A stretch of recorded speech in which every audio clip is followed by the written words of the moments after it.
नमस्कार. आज आपण 13वा दशक बघणार आहोत, नामरूप. याच्यामध्ये 13व्या दशकाला नामरूप असे समर्थांनी दिलेले आहे. म्हणजे काय तर याचं आणखीन दुसरं नाव आहे निश्चळ परब्रह्म, असेही या दशकाला म्हणतात. या दशकामध्ये समर्थ आपल्याला सांगणार आहे की नामरूप जे दृश्य जगत आहे ते आणि परब्रह्म या दोघांमध्ये समन्वय साधणारा जो जीवात्मा आहे त्याच्याबद्दलची माहिती समर्थांनी यात आपल्याला दिली आहे. देह आणि आंतरिक असलेली जाणीव म्हणजे जीवात्मा, याला समर्थ देहात्मा योग असेही सुंदर नाव देतात. आणि सगळ्यात शेवटी समर्थ आपल्याला समजावून सांगतात की या सर्व सृष्टीमध्ये एकच आत्मा व्यापून राहिलेला आहे. त्याचं प्रगटीकरण, त्याचं व्यक्त होण्याची पद्धत मात्र वेगवेगळी आहे, हे आपण ओळखून वागावे. यातील पहिला समास आहे आत्मानात्म विवेक. याच्यामध्ये दोन शब्द आलेत बघा, आत्मा आणि अनात्मा. आत्मा आणि अनात्मा हे विवेकाने आपण जाणून घ्यायचं आहे आणि ओळखायचं आहे. आत्मा कोण, अनात्मा कोण याचे करावे विवरण, तेची आता निरूपण सावधायिका. पोथीवाची अर्थ सांगे, ताळ धरी गाऊ लागे, वाद विवाद वाऊगे तोची आत्मा. समर्थ यात आपल्याला समजून सांगतात आहे की हा जो हे जे जड शरीर आहे ते म्हणजे अनात्मा आणि त्यात वावरणारे चैतन्य म्हणजे आत्मा, म्हणजेच त्याला आपण जीवात्मा असेही संबोधतो. त्याला आपण जीवात्मा पण म्हणतो. तर आत्मा नसता देहा तरी, मग ते प्रेत सच्चाराचरी, देह संगे आत्मा करी सर्व काही. देह, आत्मा आणि देह हे एकमेकांबरोबर असतात. एकाशिवाय दुसरं अधुरं आहे, एकाशिवाय दुसरं काही काम करू शकत नाही, याची जाणीव समर्थ आपल्याला इथे करून देतात आहे की आपले सर्व शरीराचे सर्व देह, सर्व देहधर्म हे आत्मा आपल्याकडनं करून घेत असतो. म्हणजे आपल्यात असलेला जो जीवात्मा आहे तो परमात्म्याकडनं शक्ती घेऊन आपला देह चालवतो, हे याच्यामध्ये आपल्याला समर्थ समजून सांगतात. हे देह नित्य, आत्मा देह अनित्य, आत्मा नित्य, हाची विवेक नित्यानित्य, अवघे सूक्ष्माचे कृत्य जाणीती ज्ञानी. हे आपण विवेकाने समजून घ्यायला हवं की आमचं जे शरीर आहे, जे जड आहे, आणि जीवात्मा हा निश्चल आहे, तो आमच्याकडून हे सगळं काम करून घेत असतो. आता सारासार निरूपणामध्ये समर्थ आपल्याला सांगतात की माझ्या आत जो भगवंत आहे तोच सर्वव्यापी आहे, हे जाणून घेण्यासाठी मला तो आधी माझ्या आत आहे हे कळायला हवं. मुळी जी राहिली वृत्ती, झाली पाहिजे निवृत्ती, सारासार विचार श्रोती बरे पहावे. हेच केव्हा मला कळणार आहे तर हे माझ्या चित्तामध्ये उठणारे जे तवंग आहेत संकल्प विकल्पांचे, ते जेव्हा कमी व्हायला लागतील, ते जेव्हा शांत व्हायला लागतील, ते कसे शांत होतील? ज्ञान आणि उपासना दोन्ही एकेची पाहिना. उपासनेकरिता जना जगोद्धार. उपासना केल्यानंतर मला त्याचं ज्ञान होणार आहे आणि माझी ती वृत्ती शांत व्हायला मदत होणार आहे. उपासना म्हणजे काय तर उपासना म्हणजे भगवंताजवळ किंवा गुरुजवळ किंवा एखाद्या ग्रंथाजवळ राहून मी कोण आहे, माझा जन्म कशासाठी चाललेला आहे, माझा स्वधर्म काय आहे, हे जाणून घेण्यासाठी स्वाध्याय करायला शिकणं. आणि एकदा आपण हा स्वाध्याय करायला शिकलो किंवा ते करायला लागू तर आपल्याला हे जे ज्ञान आहे आणि विज्ञान, समर्थ त्याला विज्ञान म्हणतात, विज्ञान म्हणजे विशेष ज्ञान, हे व्हायला लागेल. संग त्यागे विणा काही, परब्रह्म होणार नाही, संग त्याग करूनी पाही. आता संग त्याग करूनी पाही म्हणजे काय तर समर्थ म्हणतात की आमची जी बाहेर धावणारी जी वृत्ती आहे, बहिर्मुखता जी आमच्यामध्ये असते, ती आपल्याला थोडीशी कमी करून अंतर्मुख व्हायला शिकलं पाहिजे. त्याशिवाय आपल्याला या सगळ्या गोष्टीची जाणीव होणार नाही. कारण सर्वत्र परब्रह्म व्यापून आहे हे जोपर्यंत आम्हाला जाणवणार नाही, कळणार नाही, तोपर्यंत आपली आणि त्यांच्यात असलेल्या चैतन्याची पोथ एकच आहे किंवा तेच चैतन्य आपल्यात आहे याची जाणीव जोपर्यंत होणार नाही तोपर्यंत आपले संबंध लोकांची नीटपणे होणार नाही, असं समर्थांना कदाचित सुचवायचं असेल. समर्थ सांगतात की सद्रूपची द्रुप तद्रूप, स्वस्वरूपी म्हणजे आपले रूप, आपले रूप म्हणजे अरूप. हे आपण केव्हा जाणून घेणार आहोत सगळं? ज्यावेळी आम्ही विवेकाने आत्मा अनात्मा याचं ज्ञान नीट करून घेणार आहोत. हे झाल्यानंतर समर्थ आपल्याला सांगतात की पुढे तुम्हाला उभारणी निरूपण समजून सांगतो, ऐका. उभारणी निरूपणी याच्यात जे सांगितलंय समर्थांनी, म्हणजे सृष्टीची निर्मिती ही आधी पण आपण अभ्यास करून झाली आहे. ही समर्थ परत आपल्याला समजावून सांगतात ते, कारण त्यांना माहिती आहे की आपल्याला परत परत सांगायची सर्वांना आपल्याला गरज असते म्हणून. ऐसा एकता कित्येक काळ येथे आरंभिला भूगोळ, त्या भूगोळाचे समूळ सावध ऐका. ही जी सृष्टी आहे, शुद्ध चैतन्य ब्रह्म जे आहे त्याचे 2 रूप आहेत, निर्गुण स्वरूप आणि सगुण स्वरूप. त्यानंतर साकार आणि प्रकृत साकार. याच्यामध्ये शुद्ध चैतन्य म्हणजे आणि ईश्वर म्हणजे निर्गुण स्वरूप. सगुण स्वरूप म्हणजे त्याचं आपण जे ब्रह्मा विष्णू महेश म्हणतो ते. त्यानंतर अवतारी पुरुष आणि त्यानंतर प्रकृत साकार म्हणजे दगड, खनिज, वनस्पती, आपण, मनुष्य, प्राणी सर्व. ब्रह्मा आणि माया मिळून ईश्वर तयार होतं. आणि ईश्वराचे अंश कशा कशात असतात, ईश्वराचं प्रगटीकरण कसं होतं, तर अप्रकट चैतन्यामध्ये ते असतं, म्हणजे दगड, खनिज, ज्यांच्यामध्ये अन्नमय कोश असतो फक्त. अर्धप्रगट चैतन्य असतं वनस्पती, त्यांच्यामध्ये 2 कोश असतात, अन्नमय आणि प्राणमय. अर्धविकसित चैतन्य म्हणजे प्राणी, त्याच्यात 3 कोश असतात, अन्नमय, प्राणमय आणि मनोमय. पूर्ण विकसित चैतन्य जे आहे ते म्हणजे मनुष्य, ज्याच्यामध्ये 5 प्रकारचे कोश असतात, अन्नमय, प्राणमय, मनोमय, विज्ञानमय आणि आनंदमय. हे सगळं जाणून घेतल्यानंतर समर्थ म्हणतात ते व्यवसाय प्रवृत्ती निवृत्ती दोहीकडे पाहिजे प्रचिती, प्रचिती विना अनुमाने असती ते विवेकहीन. हे सगळं कुठल्याही क्षेत्रात तुम्ही असा, तुम्हाला जर का प्रचिती आली नाही तर त्याचं महत्त्व आपल्या लक्षात येत नाही. प्रचितीने ते सगळं जाणून घ्यावं. मग ते जाणून घेतल्यानंतर प्रलय निरूपणाकडे समर्थ घेऊन जातात. हा देखील समास आपण याच्या आधी जे सांगितलंय ते आधी आपण अभ्यासलेला आहे. जशी सृष्टी निर्माण होते, आकाश, वायू, तेज, जल, पृथ्वी, त्याच्याच बरोबर त्याच क्रमाने उलट्या क्रमाने त्याचा संहार व्हायला लागतो. आधी पृथ्वी संपते, मग जल, मग तेज, वायू, आकाश, प्रकृती, माया हे सगळं संपत जातं आणि शेवटी फक्त राहतं ते शाश्वत ब्रह्म. समर्थ म्हणतात की दृश्य हलकोळलो निळे, जड चंचल वितुळले, या उपरी शाश्वत उरले परब्रह्म ते. हे अशा पद्धतीने संपत येते. म्हणजे काय होतं की एकच उदाहरण बघूया. पृथ्वीवर काय होतं की दुष्काळ पडतो, 100-1 वर्ष दुष्काळ पडतो, सर्व सृष्टी जळून जाते, पृथ्वीला तडे जायला लागतात आणि ती चुन्यासारखी पाण्यामध्ये विरघळून जाते. भाजला चुना जरी वेळे, तैसी पृथ्वी धरी न धरे, धीर न धरे, विरी सांडूनी त्वरे जळी मिळती. म्हणजे चुना जसा पाण्यामध्ये विरघळून जातो तशी पृथ्वी विरघळते, मग त्या पाण्याची वाफ होते आणि याप्रमाणे सर्व सृष्टी संपते. ह्याचाच पुढे तोच भाग समर्थ पुढे समजून सांगतात की कहाणी निरूपणामध्ये. गुरु आणि शिष्य, अत्यंत निष्क्रिय असे गुरु शिष्यांची जोडी फिरते आहे आणि गुरु शिष्याला समजावून सांगतायत की या सृष्टीची निर्मिती कशी झाली. ते कहाणी स्वरूपात सांगतात की एक स्त्री आणि पुरुष आहे, त्याचं नाव प्रकृती आणि पुरुष आहे. त्यांना मूल होतं, ते अत्यंत सात्विक असतं, त्याचं नाव विष्णू. त्या विष्णूला आणखीन मूल होतं, तो थोडा रजोगुणी असतो, त्या रजोगुणी मुलाला ब्रह्मदेव म्हणतात. त्यातनं रुद्र म्हणजे तमोगुणी संहार करणारा. म्हणजे अशा प्रकारे त्यांचा प्रपंच वाढत जातो आणि मग तमोगुणीची संख्या जसजशी वाढायला लागते, तमोगुणींची आपली संख्या जसजशी वाढायला लागते तसं तसं आपण संहाराकडे जायला लागतो. हे समर्थ आपल्याला इथे सांगतायत. याच्यामध्ये कहाणी स्वरूपात जरी समर्थांनी समजून सांगितलं असलं तरी हा अत्यंत गंभीर विचार आहे, हा नीट समजून घ्यायला हवा.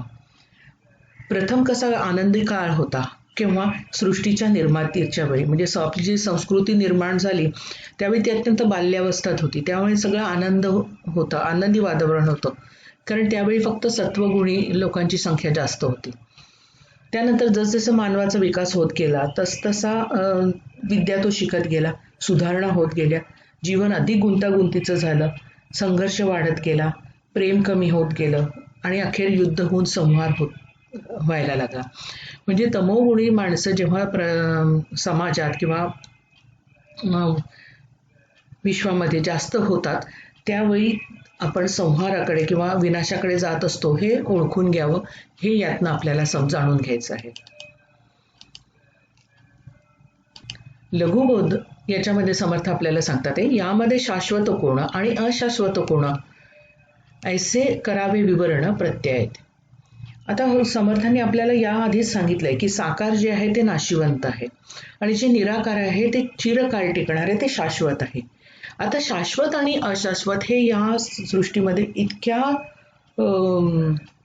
इतकं ते एकमेकांमध्ये मिसळलेलं असतं की आपल्याला ते ओळखता येत नाही. आणि ते वेगळं आपल्याला ओळखता येत नाही, तर त्याचा विचार आपण कसा करायचा, तो सारासार विचाराने आपण ते ओळखून घ्यायचं असतं.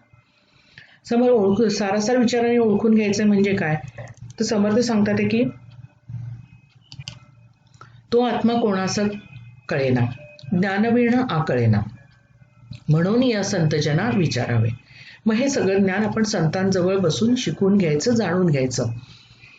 आणि मग शाश्वत आणि अशाश्वत कसं ओळखायचं, तर एक आपण हे विचार करूया की बघा, आपण ज्याला सुख सुख म्हणतो ते आपल्याबरोबर किती काळ राहणार आहे, काळ स्थळ याच्या ओघात ते नाहीसं होणार आहे का, याचा जेव्हा आपण विचार करायला लागतो त्यावेळी आपल्याला शाश्वत सुख आणि अशाश्वत सुख याच्याबद्दलच आपल्याला जाणीव व्हायला लागते.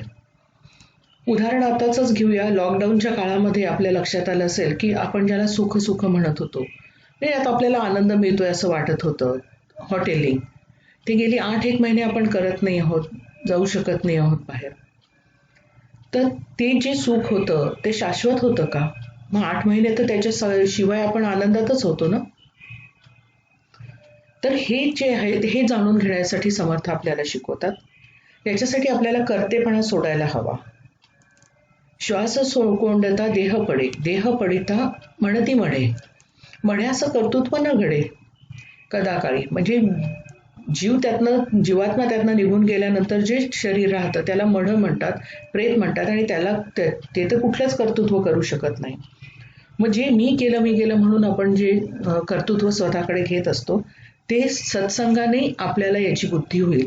हे समर्थ आपल्याला सांगतात की कर्तृत्व स्वतःकडे घ्यायचं नाही, याची जाणीव आपल्याला सत्संगात राहिल्यानंतर होईल.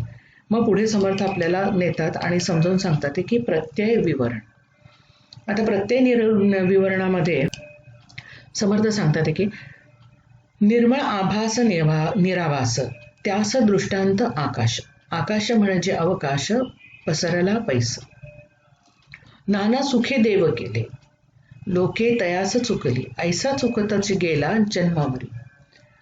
परमार्थात प्रचितीशिवाय सर्व व्यर्थ आहे, हे समर्थ आपल्याला सांगतात.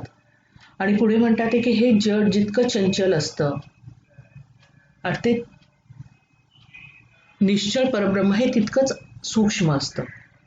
आणि हे कसं समजून घ्यायचं, तर समजा एक भांडं आहे, त्या भांड्यामध्ये मी पाणी घेतलं आणि आकाशाचं प्रतिबिंब त्यात पडलं, तर मला ते आकाश दिसतं त्या पाण्यामध्ये.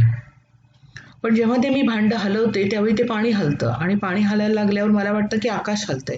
पण आकाश हलतंय का, तर नाही. आकाश तर ते निश्चळ आहे, ते तसंच आहे. हे जाणून घेण्यासाठी समर्थ आपल्याला पुढे सांगतात की विवेकावर भर द्यायला हवा. समर्थांचा विवेकावर अत्यंत आवडता शब्द आणि त्याच्यावर प्रचंड भर आहे. ते म्हणतात विवेकाने हे सगळं समजून घ्यायला हवं. कसं, तर शब्दांचे अर्थ जे असतात ते आमचा अंतरात्मा, आमचा जीवात्मा हे सगळे जाणत असतो. त्या जीवात्म्याला या सगळ्यांचा अर्थ कळत असतो आणि तो अत्यंत तद्रूप होऊन त्या शब्दांकडे किंवा त्या अर्थांमध्ये तो एकरूप होत असतो, अत्यंत तद्रूप होतो. उदाहरण घ्यायचं झालं तर नवरसांचे जेव्हा एखादे वर्णन आपण ऐकतो की शृंगार असू दे, करुण असू दे किंवा भयानक असं वर्णन असू दे, ते सगळं वर्णन आपला जीवात्मा ऐकत असतो आणि त्याच्याशी तद्रूप होत असतो. उदाहरण घेऊ ना की आपण एखादा पिक्चर बघत असतो किंवा त्यात विनोदी समोर काही सुरू असतं, तर ते बघितल्यानंतर त्या शब्दांचा अर्थ आपल्या जीवात्म्याला कळतो आणि आपण हसतो.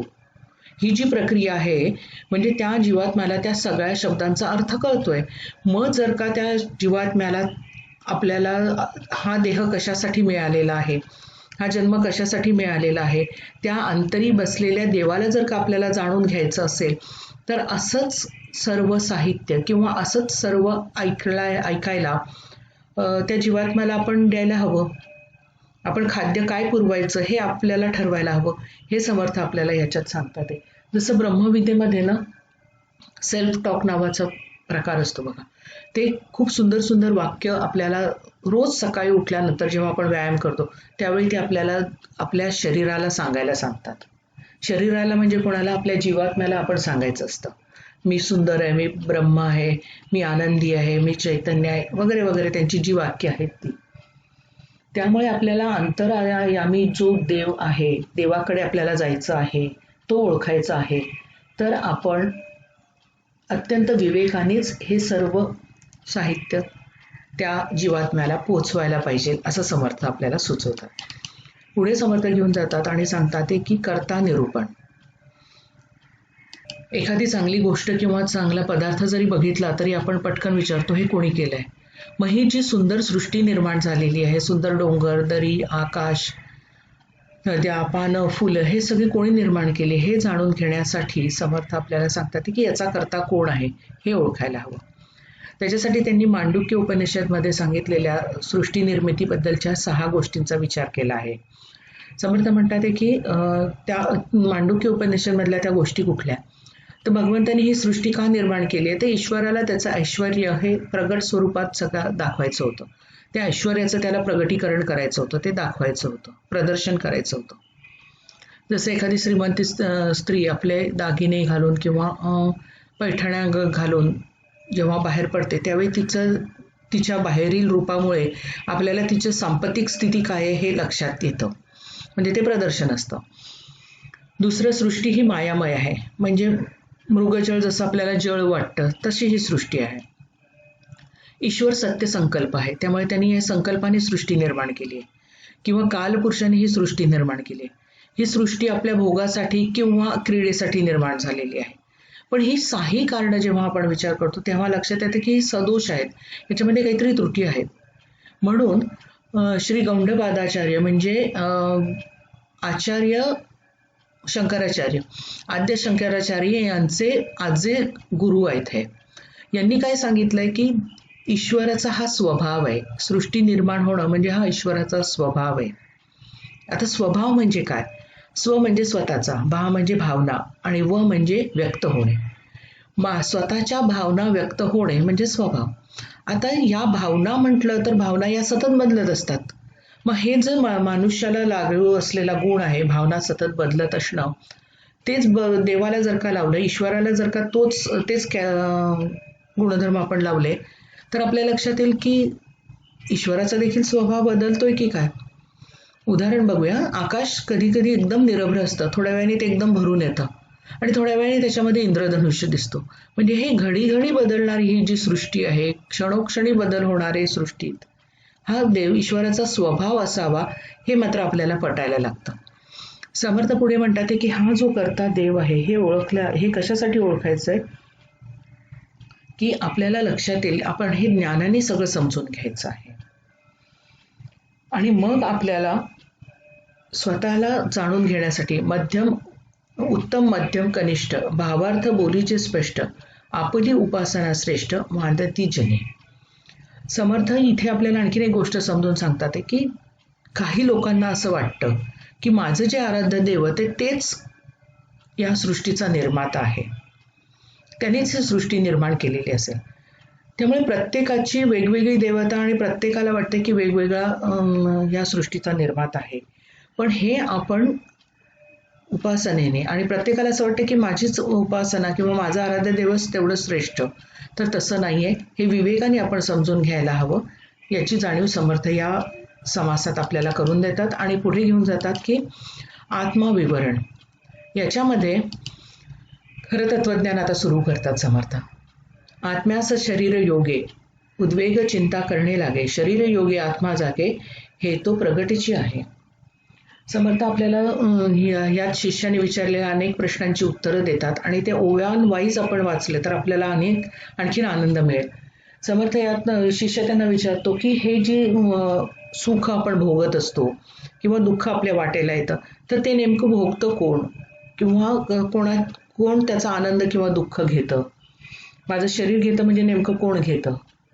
माणूस मेल्यावर गेल्यानंतर कोण शरीर सोडून जातं? मरतो म्हणजे नेमकं काय होतं? त्यानंतर समर्थांना शिष्य प्रश्न विचारतो की गेल्यानंतर देहाचं विघटन का होतं? सूक्ष्म देह, कारण देह आणि स्थूल देह म्हणजे काय? आता यातले काही प्रश्नांची उत्तरं याच्यापूर्वी आपण बघितलेलीच आहे. पण समर्थ सांगतात की आपलं शरीरामध्ये जे चैतन्य आहे, जो जीवात्मा आहे, तो परमात्म्याकडनं शक्ती घेऊन शरीर धर्म चालवत असतो, शरीर योग चालवत असतो. उदाहरणार्थ त्या जीवात्म्याला पहिल्यांदा कळतं की भूक लागली आहे, मग ते शरीराकडनं तसं कार्य करून घेतं. त्या जीवात्म्याला कळतं की तहान लागली आहे, ते शरीराकडनं तसं कार्य करून घेत असतं. पण काही वेळा होतं कसं की त्या जर का देह वेगळे उपाय नाना करीती आत्मासाहेब आत्म्यास करिता आत्म्यास पावेना समाधान पावे वासना देहाचे निया. त्या जीवात्म्याला जर का एखाद्या गोष्टीची जाणीव झाली आणि ती देहाकडनं पूर्णच होऊ शकली नाही, तर ती जी वासना आहे, ती जी इच्छा आहे, ती वासना रूपी सूक्ष्म स्वरूपात त्याच्यावर राहते. आणि मग आपल्याला जो पुढचा जन्म मृत्यू जे म्हणतो ना की त्या वासनासंगी आपल्याला जन्म मिळालाय, तर त्याचं कारण ते आहे. आणि ती वासना पुढच्या जन्मामध्ये आपली कॅरी फॉरवर्ड होत असते. तर समर्थ आपल्याला हे सगळं समजून सांगताना पुढे सांगतात की देह आणि आत्मा हे वेगवेगळं काम करू शकत नाही. ते दोघं एकमेकांवर अवलंबून असतात, ते एकमेकांच्या बरोबरीने काम करतात. आणि म्हणून त्याला समर्थ देहात्मा योग असं सुंदर नाव देतात. हे देहात्मा योग आपल्याला नाव दिल्यानंतर समर्थ सांगतात की ते एकमेकांशिवाय काही काम करू शकत नाही. हे कळल्यानंतर जेव्हा देह सोडून जीवात्मा निघून जातो, त्यामुळे ते देह पडून राहतो, ते प्रेत होतं. त्या प्रेतामध्ये काही इंद्रियांवर असलेल्या ज्या इंद्रियांच्या ज्या पेशी असतात त्या आंतरिक प्रक्रियेमुळे जिवंत असतात. उदाहरणार्थ डोळ्यांचं बघूया. डोळ्यांच्या पेशी ह्या पुढे 7-8 तास जिवंत असतात. म्हणजेच आपण त्या अवयवाचं, त्या इंद्रियाचं दान करू शकतो, कारण ते तोपर्यंत त्या जिवंत असतात. अवयवदान शक्य होतं याचं कारण हे आहे. आणि त्यानंतर मात्र शरीराचं पूर्ण विघटन व्हायला लागतं, याची जाणीव समर्थ आपल्याला यात करून देतात. पुढे आपल्याला समर्थ सांगतात की शिकवण निरूपण.